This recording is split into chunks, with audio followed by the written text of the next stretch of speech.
I'm Mukul and welcome to this tutorial lecture. In this lecture, we would be looking at share-based payments. We would try to understand the concepts, we would try to understand the terms which are written on the screen. So the first term is ESOP, which stands for Employee Stock Options. Then it is ESPP, Employee Stock Purchase Plans. And then the last is SARS, which is Stock Appreciation Rights. So I would try my best to explain you these terminologies.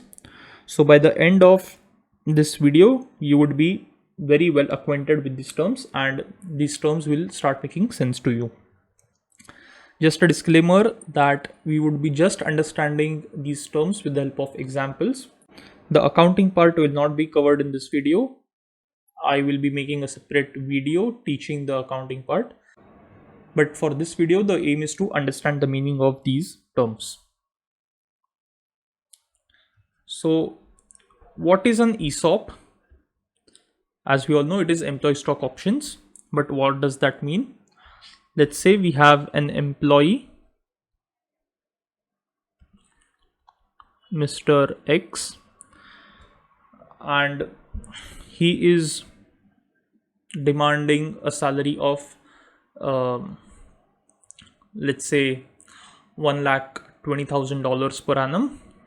But instead of that, he gets an offer from his employer saying that I will pay you $100,000 per annum plus now hear this very carefully. You will get 1,000 shares. You will get an option, you will get the right to purchase 1,000 shares at $60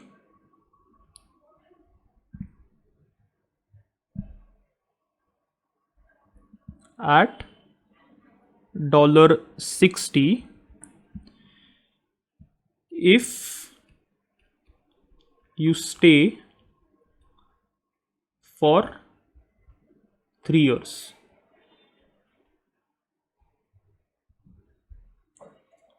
I hope you have understood this arrangement. Mr. X gets an offer from his employer, that is from the same company in which he is working, that at the end of 3 years, he will have the right to purchase these 1,000 shares at a predetermined price, which is $60. So now this $60 is called as the exercise price. I am not explaining all the terminologies, but the crucial ones will be explained in this video. This is called as the exercise price. 3 years. I mean, Mr. X has to work in the company for 3 years. This is called as the vesting period.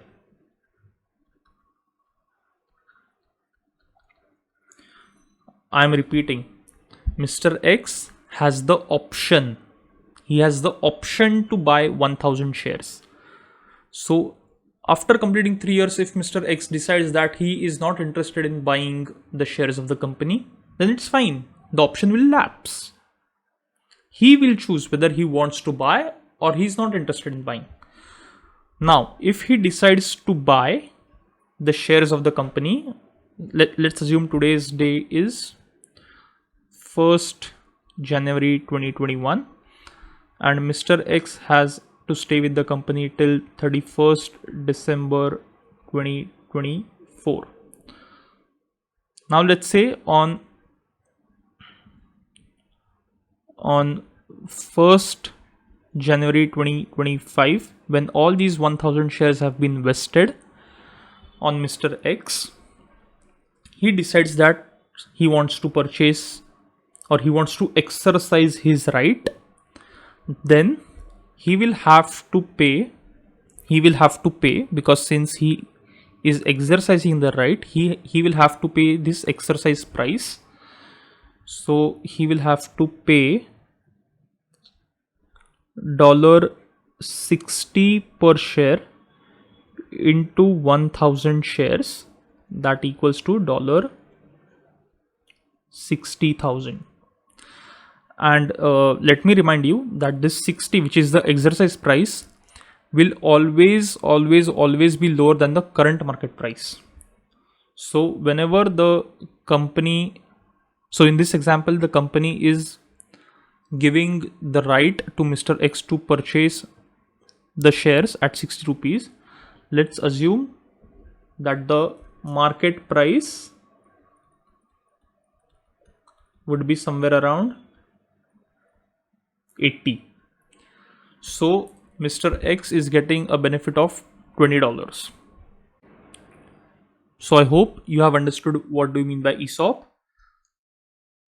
Mr. X will be vested 1000 shares if he stays with the company for 3 years, and he will have the right to purchase 1000 shares at $60, whereas the market price is $80.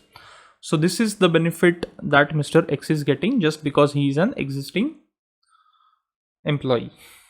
And also whenever the company or the employer offers ESOPs, first of all they are paying reduced salary, because since ESOP is an incentive, the salary is being reduced.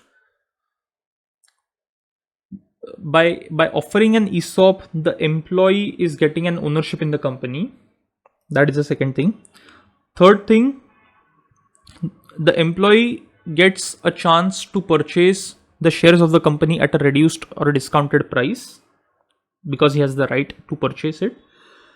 Fourth thing, the company is making or encouraging Mr. X to stay for 3 years. So it is a win-win situation for the employee as well as the company. Now let's move ahead. Let's understand what is ESPP, employee stock purchase plans. As we all know, let's say we have an employee, Mr. Y. He is drawing an annual salary of $1,02,500 per annum. But now he feels that he wants to have an ownership, or he wants to purchase the shares of the company. So with ESPP, he says that every year you deduct $2,500 from my salary, and this 2,500 is my contribution, and from this amount you purchase the shares of the company. This is what he tells his employer. Mr. Y tells his employer that every year you deduct $2,500 from my salary and treat this amount as my contribution and purchase the shares of the company from this amount. So ESPP is nothing but a systematic investment plan for the employee. Systematic, S for systematic, I for investment, P for plan. Every year a fixed amount would be deducted from the employee's salary, and shares worth rupees that amount would be credited to the employee's demat account. This is what is called as ESPP, employee stock purchase plans. And since Mr. Y is already an employee, existing employee of the company, he is eligible to purchase the shares at a discount. Now what is the discount? It differs from company to company, but it ranges from 1% to 15%. So Mr. Y gets or purchases the shares of the company every year at a discounted price. This is called as an ESPP. Simply remember systematic investment plan, SIP. Every year fixed shares worth $2,500 would be credited to Mr. Y's account, Demat account. Now let's understand what is SAR, or stock appreciation rights. Now let's assume we have another employee with us, Mr. Z. Now the employer of Mr. Z tells him that 1000 shares would be vested to you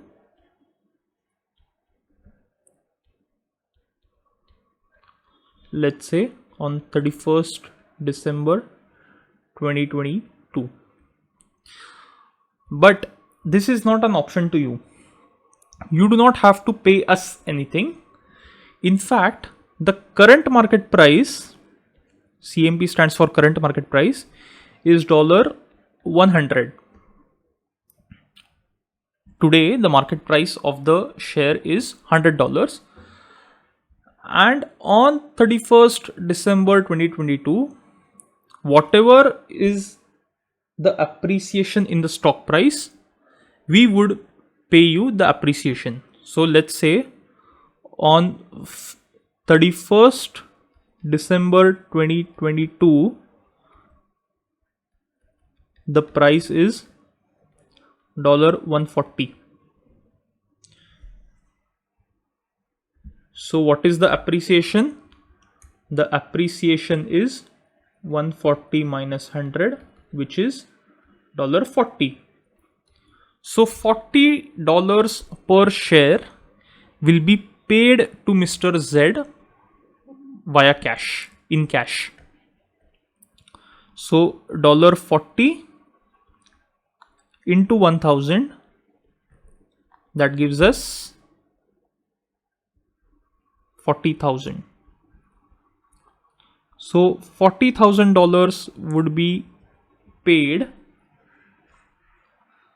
to Mr. Z.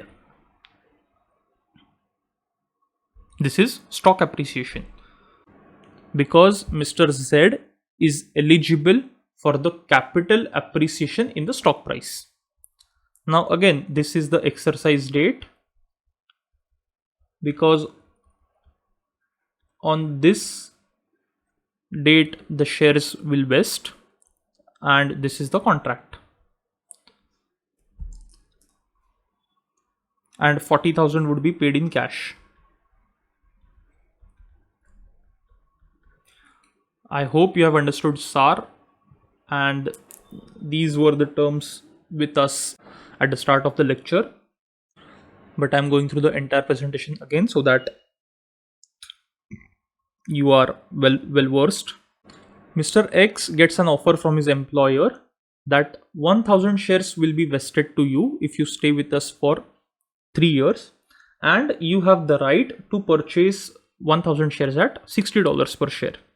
So at the end of the vesting period, when the shares finally vest on Mr. X, he can choose whether he wants to purchase the shares or is not interested in buying. If he decides to exercise his right, then he will have to pay $60,000, $60 per share and 1000 shares. So that is $60,000 to his employer, and he gets to buy the shares of the company, and that too at a reduced price. In ESPP, Mr. Y, the employee, tells his employer that from my annual salary, you deduct a specific amount and you give me the shares worth that amount. This is a systematic investment plan, because every year the amount will be deducted from its salary, and every year specific shares of the company will be credited to Mr. Y's Demat account. This is a systematic investment plan, and this is what is meant by ESPP. And one thing to remember is that since Mr. Y is an existing employee, he is eligible to purchase the shares at a discount. The discount range differs from company to company and differs from plan to plan. and the last is stock appreciation rights. Now in this case, Mr. Z gets an offer from his employer saying that 1000 shares will vest in your name. However, once the shares have vested in your name, you do not have to pay us anything. Instead, we would pay you the capital appreciation on the stock. So let's say the current market price was 100, and on the exercise date when the shares were fully vested on him, the price was 140. So there is an appreciation of $40. Now $40 per share into 1000 shares gives us 40,000. So the employer will pay 40,000 in cash to Mr. Z. These are the types of share-based payments. So I hope you are clear with all these terms. I have not covered the accounting part. We will study the accounting part later, but first get used to these terms. I wish you good luck with your studies and with your career, and that is all for today. Thank you.